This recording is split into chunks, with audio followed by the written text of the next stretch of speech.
भाजपा के कौमी प्रधान JP नड्डा ने six and Modi a journey of 9 years पुस्तक NDMC कन्वेंशन सेंटर में भाजपा आगू सरदार मनजिंदर सिंह सिरसा वालों किए उपराले सदका हुए समागम में रिलीज़ की।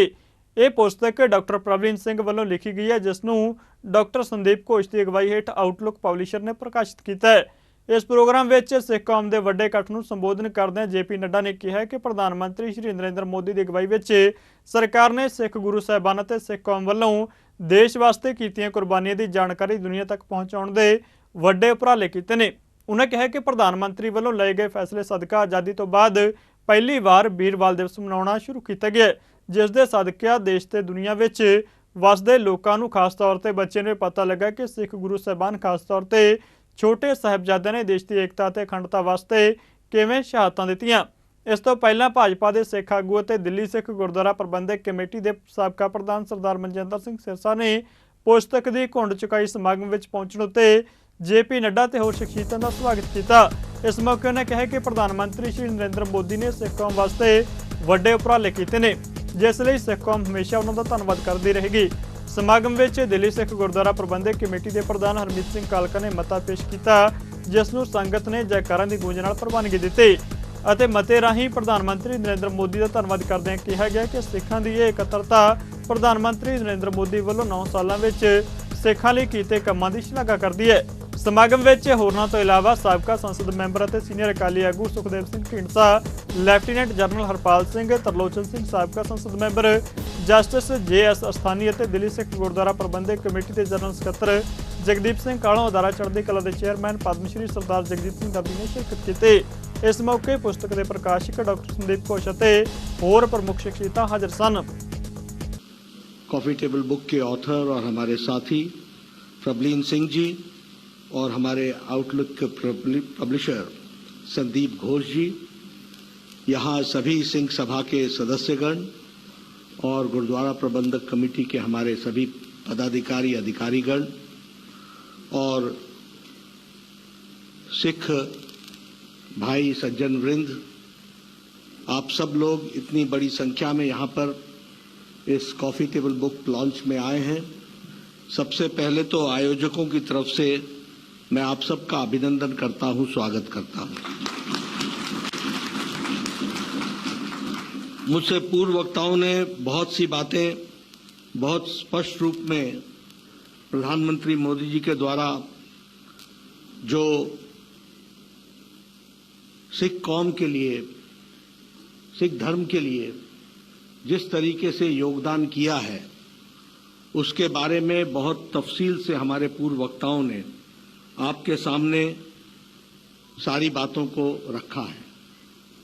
मैं सबसे पहले तो प्रवीण जी को, जो इसके ऑथर हैं, और आउटलुक के हमारे संदीप घोष जी को धन्यवाद भी देता हूं और बधाई भी देता हूं, जिन्होंने ये प्रयास किया कि देश के सामने, दुनिया के सामने ये ध्यान में आए कि मोदी जी ने किस तरीके से 9 साल के अंदर सिख कौम के लिए, सिख धर्म के लिए और मुख्य धारा को आगे बढ़ाने के लिए किस तरीके से काम किया। इस बात के लिए मैं बधाई देना चाहता हूं। मैं सिरसा जी को भी बधाई देना चाहता हूं, जिन्होंने इस विचार को आगे प्रतिपादित किया, रखा हम सबके सामने, और जिसको इम्प्लीमेंट करने में हमारे साथियों ने कोई भी कसर नहीं छोड़ी है। मुझे पूरा विश्वास है कि ये एक सकारात्मक विचार लोगों के मन में, जिस तरीके से देश की एकता अखंडता के लिए सिख समुदाय ने, सिख कौम ने, सिख धर्म ने काम किया है, वह भी दुनिया के सामने आएगा। और एकता के लिए जो हमारे सिख गुरुओं ने और राष्ट्रभक्ति के लिए जिन कामों को किया है, वह भी दुनिया के सामने सही रूप में रखा जाएगा। यह कॉफी टेबल बुक इसमें काम करेगा, ऐसा मेरा मानना है। मैं कुछ दिन पहला नड्डा साहब ਨਾਲ मुलाकात की ਤੇ मैं उन्होंने डिस्कस किया कि ਅਸੀਂ ਇਸ तरीके एक किताब आउटलुक ਦੇ ਨਾਲ मिल के ਅਸੀਂ ਉਹਨਾਂ ਨੂੰ एक प्रोजेक्ट ਤੇ काम कर रहे सी। आउटलुक मैगजीन की एक सोच सी कि देश के प्रधानमंत्री ने अनेकों फील्ड के अंदर काम किया है, पर सबका साथ सबका विकास जो उन्होंने नारा रहा है, वो चलते ਕਿਸ ਤਰੀਕੇ ਸਿੱਖ ਕਮਿਊਨਿਟੀ ਦੇ ਦਿਲਾਂ ਨੂੰ ਉਹਨਾਂ ਨੇ ਜਿੱਤਿਆ ਹੈ, ਇਹ ਸਾਨੂੰ ਇੱਕ ਕਾਫੀ ਟੇਬਲ ਬੁੱਕ ਦੇ ਰਾਹੀਂ ਇੱਕ ਵਰਣਨ ਜ਼ਰੂਰ ਕਰਨਾ ਚਾਹੀਦਾ ਹੈ। ਔਰ ਮੇਰੀ ਖੋਜ ਸਾਹਿਬ ਨਾਲ ਮਿਲਣ ਦੀ ਕੜੀ ਬਣੀ ਥਰੂ ਡਾਕਟਰ ਪ੍ਰਭਲੀਨ ਸਿੰਘ ਜੀ, ਜਿਨ੍ਹਾਂ ਨੇ ਪਹਿਲਾਂ ਵੀ ਬਹੁਤ ਕਿਤਾਬਾਂ ਦੇ ਉੱਤੇ ਕੰਮ ਕੀਤਾ ਹੈ ਔਰ ਆਉਣ ਵਾਲੇ ਸਮੇਂ 'ਚ ਵੀ ਅਸੀਂ 3-4 ਹੋਰ ਕਿਤਾਬਾਂ ਇਸੇ ਤਰ੍ਹਾਂ ਦੀਆਂ ਪਾਈਪਲਾਈਨ 'ਚ ਨੇ ਜਿਹੜੀਆਂ ਕਮਿਊਨਿਟੀ ਦੀਆਂ ਉਸ ਇਤਿਹਾਸ ਨੂੰ ਹਾਈਲਾਈਟ ਕਰਨਗੀਆਂ ਜਿਹਦੀ ਸਾਨੂੰ ਬਹੁਤ ਜ਼ਰੂਰਤ ਹੈ। ਪਰ ਮੈਂ ਅੱਜ ਦੀ ਜ਼ਰੂਰ ਗੱਲ ਕਰਨਾ ਚਾਹੁੰਦਾ ਹਾਂ ਸਿੱਖਸ ਐਂਡ ਮੋਦੀ ਆ ਜਰਨੀ ਆਫ 9 ਇਅਰਸ। ਇੱਕ ਵਿਸ਼ੇਸ਼ ਤੌਰ ਤੇ ਇਹ ਦੇਸ਼ ਦੇ ਪ੍ਰਧਾਨ ਮੰਤਰੀ ਨੂੰ ਡੈਡੀਕੇਟ ਇੱਕ ਕਿਤਾਬ ਆ, ਇੱਕ ਕਾਫੀ ਟੇਬਲ ਬੁੱਕ ਆ। ਦੇਖੋ ਇਸ ਦੇਸ਼ ਦੇ ਅੰਦਰ 75 ਸਾਲ ਤੋਂ ਅਲੱਗ-ਅਲੱਗ ਪਾਰਟੀਆਂ ਦੇ ਰਾਜ ਰਹੇ, ਅਲੱਗ-ਅਲੱਗ ਪ੍ਰਧਾਨ ਮੰਤਰੀ ਰਹੇ, ਸਭ ਨੇ ਆਪਣੇ ਤਰੀਕੇ ਨਾਲ ਅੱਛਾ ਕੰਮ ਕੀਤਾ। ਪਰ ਮੈਂ 3 ਗੱਲਾਂ ਦਾ ਵਿਖੇਖਣ ਕਰਕੇ 1 ਮਿੰਟ 'ਚ ਆਪਣੀ ਗੱਲ ਨੂੰ ਸਮਾਪਤ ਕਰੂੰਗਾ। ਨੱਡਾ ਸਾਹਿਬ 3 ਚੀਜ਼ਾਂ ਇਸ ਦੇਸ਼ ਅੰਦਰ ਜਿਹੜੀਆਂ ਮੈਂ ਮਹਿਸੂਸ ਕਰਦਾ ਪਹਿਲਾਂ ਕਦੀ ਕਿਸੇ ਨੇ ਕਲਪਨਾ ਨਹੀਂ ਕੀਤੀ। ਅੱਜ ਜਿਹੜੀ ਇਹ ਕਿਤਾਬ ਅਸੀਂ ਲਾਂਚ ਕੀਤੀ ਹੈ ਸਿੱਖਸ ਐਂਡ ਮੋਦੀ, ਉਹਦੇ ਰਾਈਟਰ ਡਾਕਟਰ ਪ੍ਰਭਲੀਨ ਸਿੰਘ ਜੀ ਔਰ ਪਬਲਿਸ਼ਰ ਸੰਦੀਪ ਘੋਸ਼ ਜੀ, ਦਿੱਲੀ ਸਿੱਖ ਗੁਰਦੁਆਰਾ ਪ੍ਰਬੰਧਕ ਕਮੇਟੀ ਦੇ ਮੇਰੇ ਸਾਰੇ ਸਹਿਯੋਗੀ ਸਾਥੀ, ਦਿੱਲੀ ਦੇ ਵੱਖ-ਵੱਖ ਕੋਨਿਆਂ ਤੋਂ ਆਏ ਹੋਏ ਸਿੰਘ ਸਭਾਵਾਂ ਦੇ ਪ੍ਰਧਾਨ ਸਾਹਿਬ, ਜਥੇਬੰਦੀਆਂ ਦੇ ਪ੍ਰਧਾਨ, ਸਭ ਤੋਂ ਪਹਿਲਾਂ ਤਾਂ ਗੁਰੂ ਮਹਾਰਾਜ ਦੀ ਫਤਿਹ ਸਾਂਝ ਕਰੀਏ। ਵਾਹਿਗੁਰੂ ਜੀ ਕਾ ਖਾਲਸਾ, ਵਾਹਿਗੁਰੂ ਜੀ ਕੀ ਫਤਿਹ। ਮੇਰੇ ਤੋਂ ਪਹਿਲਾਂ ਸਾਰੇ ਬੁਲਾਰਿਆਂ ਨੇ ਵੱਖ-ਵੱਖ ਤਰੀਕੇ ਦੇ ਨਾਲ ਮੋਦੀ ਸਾਹਿਬ ਦੇ ਕੀਤੇ ਹੋਏ ਕੰਮ ਜਿਹੜੇ ਸਿੱਖਾਂ ਦੇ ਪ੍ਰਤੀ, ਉਹਦੇ ਬਾਰੇ ਤੁਹਾਡੇ ਨਾਲ ਗੱਲ ਕੀਤੀ ਆ। ਮਗਰ ਮੈਂ ਸਮਝਦਾ ਕਿ ਇਸ ਦੇਸ਼ ਦੇ ਵਿੱਚ, ਇਸ ਦੇਸ਼ ਦੀ ਤਰੱਕੀ ਦੇ ਵਿੱਚ ਔਰ ਇਸ ਦੇਸ਼ ਦੀ ਉન્નਤੀ ਲਈ ਕੋਈ ਵੀ ਕਾਰਜ ਅਗਰ ਹੁੰਦਾ ਤੇ ਉਹਦਾ ਸਭ ਤੋਂ ਪਹਿਲਾ ਅਗਰ ਹੱਕਦਾਰ ਕੋਈ ਹੈ ਤੇ ਉਹ ਸਿੱਖ ਕੌਮ ਹੈ। ਕਿਉਂਕਿ ਇਸ ਦੇਸ਼ ਨੂੰ ਬਣਾਉਣ ਦੇ ਵਿੱਚ, ਇਸ ਦੇਸ਼ ਦੀ ਆਜ਼ਾਦੀ ਦੇ ਵਿੱਚ ਜਿੰਨਾ ਵੱਡਾ ਯੋਗਦਾਨ ਸਿੱਖਾਂ ਦਾ ਹੈ, ਕਿਸੇ ਹੋਰ ਕੌਮ ਦਾ ਨਹੀਂ ਹੈ।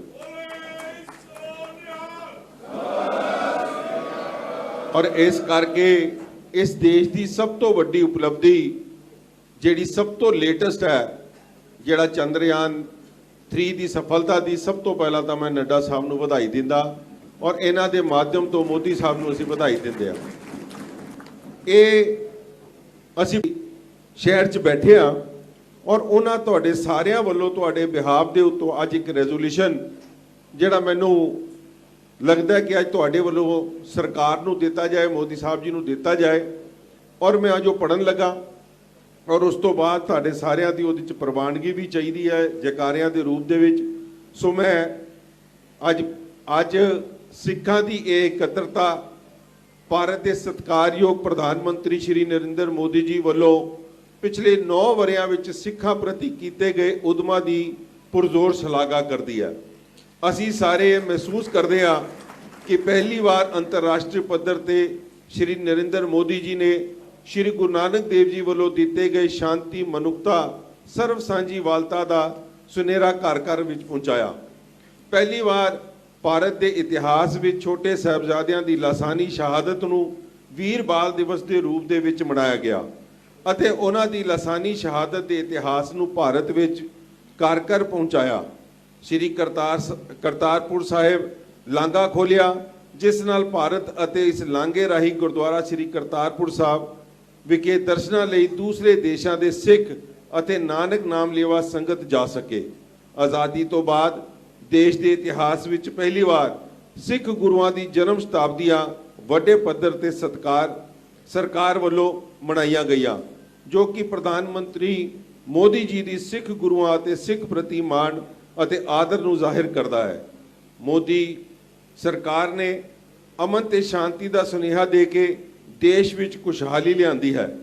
ਮੋਦੀ ਜੀ ਨੇ ਆਪਣੇ ਕਾਰਜਕਾਲ ਦੇ ਦੌਰਾਨ ਸਿੱਖਾਂ ਦੀ ਪ੍ਰਤੀਨਿਧੀ ਮੰਡਲਾਂ ਦੇ ਨਾਲ ਗੱਲਬਾਤ ਕਰਨ ਦੇ ਇਸ ਸਿਲਸਿਲੇ ਨੂੰ ਵਧਾਉਂਦੇ ਹੋਏ ਬੁੱਧੀਜੀਵੀਆਂ ਨਾਲ ਮੀਟਿੰਗਾਂ ਸ਼ੁਰੂ ਕੀਤੀਆਂ ਅਤੇ ਸਿੱਖਾਂ ਦੇ ਕਈ ਮਹੱਤਵਪੂਰਨ ਮਸਲੇ ਹੱਲ ਕੀਤੇ, ਜੋ ਕਿ ਕਾਫੀ ਲੰਬੇ ਸਮੇਂ ਤੋਂ ਰੁਕੇ ਹੋਏ ਸੀ। ਅਸੀਂ ਉਮੀਦ ਕਰਦੇ ਹਾਂ ਕਿ ਪ੍ਰਧਾਨ ਮੰਤਰੀ ਜੀ ਵੱਲੋਂ ਜੋ ਸਿੱਖਾਂ ਨਾਲ ਗੱਲਬਾਤ ਕਰਨ ਦਾ ਇਹ ਪ੍ਰੋਸੈਸ ਆਰੰਭ ਕੀਤਾ ਗਿਆ, ਇਸ ਨੂੰ ਇਸੇ ਤਰ੍ਹਾਂ ਜਾਰੀ ਰੱਖਦੇ ਹੋਏ ਸਿੱਖ ਕੌਮ ਦੇ ਹੋਰ ਮਸਲਿਆਂ ਦਾ ਵੀ ਇਸੇ ਤਰ੍ਹਾਂ ਗੱਲਬਾਤ ਰਾਹੀਂ ਹੱਲ ਕਰਨਗੇ। ਅਸੀਂ ਭਾਰਤ ਵਿੱਚ ਅਨੇਕਤਾ ਵਿੱਚ ਏਕਤਾ ਦੇ ਖੁਸ਼ਹਾਲੀ ਦੀ ਅਰਦਾਸ ਕਰਦੇ ਹਾਂ। ਸੋ ਮੈਂ ਸਾਰਿਆਂ ਨੂੰ ਬੇਨਤੀ ਕਰਾਂਗੇ ਕਿ ਪ੍ਰਵਾਨਗੀ ਜੈਕਾਰਿਆਂ ਦੇ ਰੂਪ ਚ ਦਿੱਤੀ ਜਾਏ। ਬੋਲੇ ਸੋ ਨਿਹਾਲ।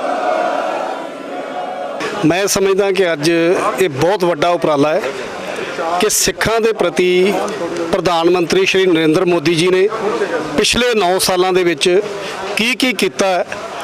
ਬਹੁਤ ਸਾਰੇ ਸਾਡੇ ਸਿੱਖਾਂ ਨੂੰ ਪਤਾ ਹੀ ਨਹੀਂ ਸੀ ਇਸ ਬਾਰੇ 'ਚ। ਅੱਜ ਇੱਕ ਬੁੱਕ ਲਾਂਚ ਕੀਤੀ ਗਈ ਆ ਜਿਸ ਬੁੱਕ ਦਾ ਜੋ ਟਾਈਟਲ ਹੈ ਉਹ ਹੈ ਸਿੱਖ ਐਂਡ ਮੋਦੀ, ਕਿ ਸਿੱਖਾਂ ਦਾ ਮੋਦੀ ਦੇ ਨਾਲ ਕੀ ਸੰਬੰਧ ਹੈ, ਮੋਦੀ ਜੀ ਨੇ ਸਿੱਖਾਂ ਵਾਸਤੇ ਕੀ ਕੀਤਾ ਹੈ। ਇਹ ਅੱਜ ਸਾਰਾ ਇਸ ਬੁੱਕ ਦੇ ਵਿੱਚ ਵੀ ਦਰਸਾਇਆ ਗਿਆ, ਸਾਰਾ ਲਿਖਿਆ ਗਿਆ ਕਿ ਕੀ ਕੰਮ ਹੋਇਆ। ਔਰ ਅੱਜ ਦਿੱਲੀ ਦੇ ਕੋਨੇ-ਕੋਨੇ ਤੋਂ ਵੱਡੀ ਗਿਣਤੀ ਦੇ ਵਿੱਚ ਇੱਥੇ ਸੰਗਤ ਪਹੁੰਚੀ, ਸਾਰੇ ਸਿੱਖ ਸੰਗਤ ਪਹੁੰਚੀ ਸੀ। ਔਰ ਜਿਨ੍ਹਾਂ ਨੇ ਆ ਕੇ ਇੱਕ ਚੀਜ਼, ਜਿੰਨੇ ਵੀ ਬੁਲਾਰੇ ਸੀ ਇੱਥੇ ਪਤਵੰਤੇ ਆਏ ਸੀ, ਸਾਰਿਆਂ ਨੇ ਦੱਸੀ। ਔਰ ਭਾਰਤੀ ਜਨਤਾ ਪਾਰਟੀ ਦੇ ਪ੍ਰਧਾਨ ਸ਼੍ਰੀ JP ਨੱਡਾ ਜੀ ਵਿਸ਼ੇਸ਼ ਤੌਰ ਦੇ ਉੱਤੇ ਉਹਨਾਂ ਨੇ ਸ਼ਿਰਕਤ ਕੀਤੀ ਔਰ ਉਹਨਾਂ ਨੇ ਸਾਰੇ ਕੰਮ ਕਰਾਏ, ਚਾਹੇ ਉਹ ਕਰਤਾਰਪੁਰ ਸਾਹਿਬ ਦਾ ਲਾਂਘਾ ਹੋਏ, ਚਾਹੇ ਵੀਰ ਬਾਲ ਦਿਵਸ ਹੋਏ, ਸਾਹਿਬਜ਼ਾਦਿਆਂ ਦਾ ਇਤਿਹਾਸ ਪਛਾਣ ਦੀ ਗੱਲ ਹੋਵੇ, ਚਾਹੇ ਹੇਮਕੁੰਡ ਸਾਹਿਬ ਦਾ ਪ੍ਰੋਜੈਕਟ ਹੋਵੇ, ਚਾਹੇ 1984 ਦੇ ਕਤਲੇਆਮ ਦੀ ਗੱਲ ਹੋਵੇ, ਬਲੈਕ ਲਿਸਟ ਦੀ ਗੱਲ ਹੋਵੇ। ਸੋ ਇੰਨੀ ਲੰਬੀ ਲਿਸਟ ਹੈ ਕਿ ਅਸੀਂ ਗੱਲਾਂ ਕਰਾਂਗੇ ਤੇ ਖਤਮ ਨਹੀਂ ਹੋਣਗੀਆਂ। ਬਹੁਤ ਸਾਰੇ ਕੰਮ ਐਸੇ ਜਿਹੜੇ ਆ ਉਹ ਮੋਦੀ ਜੀ ਨੇ ਕਰਾਏ ਆ ਸਿੱਖ ਕੌਮ ਦੇ ਲਈ, ਔਰ ਉਸ ਨੂੰ ਘਰ ਘਰ ਤੱਕ ਪਹੁੰਚਾਉਣ ਲਈ ਕਿ ਸਿੱਖਾਂ ਦੇ ਪ੍ਰਤੀ ਮੋਦੀ ਜੀ ਦਾ ਕੀ ਰਵੱਈਆ ਹੈ। ਜੋ ਇੱਕ ਗਲਤ ਭਾਵਨਾ ਕੁਝ ਇੱਕ ਲੋਕ ਜਿਹੜੇ ਗਲਤ ਭਾਵਨਾ ਬਣਾ ਲੈਂਦੇ ਆ, ਉਹਨਾਂ ਨੂੰ ਦਰੁਸਤ ਕਰਨ ਦੀ ਲੋੜ ਹੈ ਕਿ ਮੋਦੀ ਜੀ ਨੇ ਹਮੇਸ਼ਾ ਹੀ ਸਿੱਖ ਕੌਮ ਦੀ ਬਾਹ ਫੜੀ ਆ ਔਰ ਸਿੱਖਾਂ ਵਾਸਤੇ ਬਹੁਤ ਸਾਰੇ ਕੰਮ ਕੀਤੇ ਆ। ਅੱਜ ਦੇ ਇਸ ਸਮਾਗਮ ਦੇ ਵਿੱਚ, ਪ੍ਰੋਗਰਾਮ ਦੇ ਵਿੱਚ ਜਿੱਥੇ ਬੁੱਕ ਲਾਂਚ ਕੀਤੀ ਗਈ, ਉੱਥੇ ਨਾਲ ਹੀ ਉਹਨਾਂ ਦੇ ਕੰਮਾਂ ਦੀ ਸਿੱਖ ਕੌਮ ਦੇ ਪ੍ਰਤੀ ਕੀਤੇ ਹੋਏ ਦੀ ਜਾਣਕਾਰੀ ਸੰਗਤ ਨੂੰ ਦਿੱਤੀ ਗਈ ਹੈ। ਇਹ ਜੋ ਕਾਫੀ ਟੇਬਲ ਬੁੱਕ ਅੱਜ ਰਿਲੀਜ਼ ਹੋਈ ਹੈ, ਇਹ ਪ੍ਰਧਾਨ ਮੰਤਰੀ ਮੋਦੀ ਜੀ ਦੀ ਜੋ ਕੰਟਰੀਬਿਊਸ਼ਨ ਰਹੀ ਹੈ ਸਿੱਖ ਕਮਿਊਨਿਟੀ ਵਾਸਤੇ ਪਿਛਲੇ 9 ਸਾਲ ਤੋਂ। ਐਕਚੁਅਲੀ ਉਸ ਤੋਂ ਪਹਿਲਾਂ ਦੀ ਇਹਨਾਂ ਦੀ ਕੰਟਰੀਬਿਊਸ਼ਨ ਸ਼ੁਰੂ ਹੋਈ ਹੈ ਔਰ ਮੈਂ ਤਾਂ ਖੁਦ ਹੀ ਲਖਪਤ ਸਾਹਿਬ ਗੁਰਦੁਆਰਾ ਜਾ ਕੇ ਦੇਖਿਆ ਹੋਇਆ, ਉੱਥੇ ਕੰਮ ਵੀ ਕੀਤਾ ਹੈ। ਇਸੇ ਤਰ੍ਹਾਂ ਹੇਮਕੁੰਡ ਸਾਹਿਬ ਜਿਸ ਤਰ੍ਹਾਂ ਦੀ ਸੜਕਾਂ ਬਣਾਈਆਂ ਹੈ as a DG border roads ਔਰ ਉਸ ਤੋਂ ਵੀ ਪਹਿਲਾਂ। ਸੋ ਜੋ ਕਾਰਜ ਜੋ ਇੱਥੇ ਸਾਨੂੰ ਬੈਠੇ ਪਤਾ ਨਹੀਂ ਚੱਲਦੇ ਹੈ, ਬਟ ਜਿਹੜੇ ਹਾਈ ਆਲਟੀਟਿਊਡ ਏਰੀਆਸ ਜਿੰਨੇ ਵੀ ਸਾਡੇ ਗੁਰਦੁਆਰਾ ਸਾਹਿਬ ਨੇ ਉਹਨਾਂ ਵਾਸਤੇ ਜੋ ਕੰਮ ਕੀਤਾ ਹੈ ਇਸ ਸਰਕਾਰ ਨੇ, ਉਹਦੇ ਕੰਟਰੀਬਿਊਸ਼ਨ ਪੂਰੀ ਇਸ ਜੋ ਕਾਫੀ ਟੇਬਲ ਬੁੱਕ ਹੈ ਉਹਦੇ ਮਾਧਿਅਮ ਤੋਂ ਪੂਰੀ ਪਬਲਿਕ ਨੂੰ ਅੱਗੇ ਪੇਸ਼ ਕੀਤੀ ਗਈ ਹੈ। ਜਿਹੜੇ ਕੰਮ ਕੀਤੇ ਨੇ ਮੋਦੀ ਸਾਹਿਬ ਨੇ ਸਿੱਖਾਂ ਵਾਸਤੇ, ਉਹ ਸਾਰੇ ਜਿਹੜੇ ਨੇ ਇਸ ਕਿਤਾਬ ਵਿੱਚ ਹੈਗੇ। ਕਈ ਕਿਤਾਬ ਵਿੱਚ ਮੈਂਸ਼ਨ ਵੀ ਨਹੀਂ ਹੋਏ, ਲੇਕਿਨ ਮੈਕਸਿਮਮ ਸਾਰੇ ਹੈਗੇ। ਇਹਨਾਂ ਨੂੰ ਸਾਰਿਆਂ ਨੂੰ ਬੜਾ ਆਸਾਨ ਰਹੇਗਾ। ਜਿਵੇਂ ਢੀਂਡਸਾ ਸਾਹਿਬ ਨੇ ਦੱਸੀ ਸੀ ਗੱਲ ਕਿ ਪਰਸੈਪਸ਼ਨ ਦੀ ਬੜੀ ਲੋੜ ਹੈਗੀ ਹੈ, ਤੇ ਉਹ ਪਰਸੈਪਸ਼ਨ ਜਿਹੜੀ ਹੈਗੀ ਹੈ ਉਹ ਹੁਣ ਲਿਖਤੀ ਰੂਪ 'ਤੇ ਆ ਗਈ, ਰਿਕਾਰਡ ਹੀ ਆ ਗਈ ਹੈ, ਤੇ ਇਹ ਬੜਾ ਵਧੀਆ ਰਿਹਾ। ਦੇਖੋ, ਜਦੋਂ ਗੁਰੂ ਨਾਨਕ ਸਾਹਿਬ ਦਾ 550 ਸਾਲਾ ਮਨਾਇਆ ਜਾ ਰਿਹਾ ਸੀ ਸਾਰੀ ਦੁਨੀਆ ਦੇ ਵਿੱਚ ਅਲੱਗ-ਅਲੱਗ ਤਰੀਕਿਆਂ ਦੇ ਨਾਲ, ਤਾਂ ਮੋਦੀ ਸਾਹਿਬ ਨੇ ਸੋਚਿਆ ਹੋਇਆ ਸੀਗਾ ਵੀ ਸਿੱਖਾਂ ਨੂੰ ਇਸ ਅਹਿਮ ਦਿਨ 'ਤੇ ਕੀ ਗਿਫਟ ਦੇਣਾ ਹੈ। ਸਾਰਾ ਉਹਦਾ ਗਰਾਊਂਡ ਵਰਕ ਤਿਆਰ ਸੀ, ਸਭ ਕੁਝ ਤਿਆਰ ਸੀ। ਕਰਤਾਰਪੁਰ ਕੋਰੀਡੋਰ ਦਾ ਅਨਾਉਂਸ ਹੋਣਾ ਆਪਣੇ ਆਪ ਦੇ ਵਿੱਚ ਇੱਕ ਇਤਿਹਾਸਕ ਕਦਮ ਸੀਗਾ। ਸਾਡੀ ਜਦ ਇਸ ਪਾਰਟੀਸ਼ਨ ਹੋਈ ਸੀ, ਸਾਰੇ ਸਿੱਖਾਂ ਦੇ, ਤੁਹਾਡੇ ਸਣੇ ਸਾਰਿਆਂ ਦੀ ਇਹ ਡਿਮਾਂਡ ਸੀ। ਅਸੀਂ ਰੋਜ਼ ਅਰਦਾਸ ਕਰਦੇ ਸੀ ਵੀ ਸਾਨੂੰ ਸਾਡੇ ਤੋਂ ਵਿਛੜੇ ਗੁਰਦੁਆਰਿਆਂ ਦੇ ਦਰਸ਼ਨ ਦਿਦਾਰੇ ਬਖਸ਼ੇ। ਰੋਜ਼ ਕਰੋੜਾਂ ਸਿੱਖ ਅਰਦਾਸ ਕਰਦਾ ਸੀ, ਪਰ ਉਹ ਅਰਦਾਸ ਨੂੰ ਪੂਰ ਪਿਆ ਜਦੋਂ ਕਰਤਾਰਪੁਰ ਕੋਰੀਡੋਰ ਸਿੱਖਾਂ ਲਈ ਖੋਲ੍ਹਿਆ ਗਿਆ। ਔਰ ਬੜਾ ਦਲੇਰੀ ਵਾਲਾ ਕਰੇਜੀਅਸ ਸਟੈਪ ਸੀਗਾ ਜਿਹੜਾ ਦੇਸ਼ ਦੀ ਸਰਕਾਰ ਨੇ, ਦੇਸ਼ ਦੇ ਪ੍ਰਧਾਨ ਮੰਤਰੀ ਨੇ, ਬਜਾਏ ਇਹਦੇ ਕਿ ਸਾਡੇ ਗੁਆਂਢੀ ਮੁਲਕ ਦੇ ਨਾਲ ਉਦੋਂ ਜਿਹੜੇ ਸਬੰਧ ਸੀ ਸੁਖਾਵੇਂ ਨਹੀਂ ਸਨ, ਫਿਰ ਵੀ ਇਹ ਜਿਹੜਾ ਕਰਤਾਰਪੁਰ ਕੋਰੀਡੋਰ ਡੈਡੀਕੇਟ ਕੀਤਾ ਗਿਆ। ਔਰ ਅੱਜ ਵੀ ਰੋਜ਼ 5000 ਦੇ ਕਰੀਬ ਜਿਹੜਾ ਲੋਕ ਉੱਥੇ ਜਾ ਕੇ ਦਰਸ਼ਨ ਕਰ ਰਹੇ ਨੇ ਗੁਰੂ ਨਾਨਕ ਸਾਹਿਬ ਦੇ, ਉਸ 'ਤੇ ਜਿੱਥੇ ਸਭ ਤੋਂ ਵੱਧ ਉਹਨਾਂ ਨੇ ਆਪਣੀ ਜ਼ਿੰਦਗੀ ਦਾ ਪਲ ਕੱਟੇ। ਤੇ ਮੈਨੂੰ ਲੱਗਿਆ ਉਸ ਤੋਂ ਬਾਅਦ ਥੋੜੇ ਸਮੇਂ ਬਾਅਦ ਕੁਛ ਨਾ ਕੁਛ ਹੁੰਦਾ ਰਿਹਾ। ਕਦੀ ਬਲੈਕ ਲਿਸਟ ਸਲੈਸ਼ ਹੋ ਗਈ, ਕਦੀ 550 ਸਾਲਾ ਸਾਰੇ ਇੰਡੀਆ ਦੇ ਮਿਸ਼ਨਸ ਦੇ ਵਿੱਚ, ਅੰਬੈਸੀਆਂ ਦੇ ਵਿੱਚ ਮਨਾਏ ਗਏ। ਗਵਰਨਰ ਹਾਊਸਾਂ ਦੇ ਵਿੱਚ ਸਾਰੇ ਗੁਰਦੁਆਰਾ ਦਰਬਾਰ ਸਾਹਿਬ ਦੇ ਸਰੂਪ ਜਾ ਕੇ ਉੱਥੇ ਕੀਰਤਨ ਹੋਏ, ਉੱਥੇ ਮਨਾਇਆ ਗਿਆ। ਤਾਂ ਮੈਨੂੰ ਲੱਗਾ ਵੀ ਇੰਨੇ ਜਿਹੜੇ ਕੰਮ ਹੋ ਰਹੇ ਨੇ, ਕਿਉਂ ਨਾ ਇਹਨੂੰ ਸਾਰਾ ਕੰਪਾਈਲ ਕਰਕੇ ਲੋਕਾਂ ਦੇ ਸਾਹਮਣੇ ਲਿਆਈਏ ਤੇ ਉਹਨਾਂ ਨੂੰ ਦੱਸੀਏ ਵੀ ਪਿਛਲੇ ਸਮੇਂ ਦੇ ਦੌਰਾਨ ਸਰਕਾਰ ਵੱਲੋਂ ਇੰਨੇ ਕੰਮ ਕੀਤੇ ਗਏ ਨੇ ਜਿਹੜੇ ਅੱਜ ਤੱਕ ਕਦੀ ਵੀ ਨਹੀਂ ਕੀਤੇ ਗਏ ਸੀ।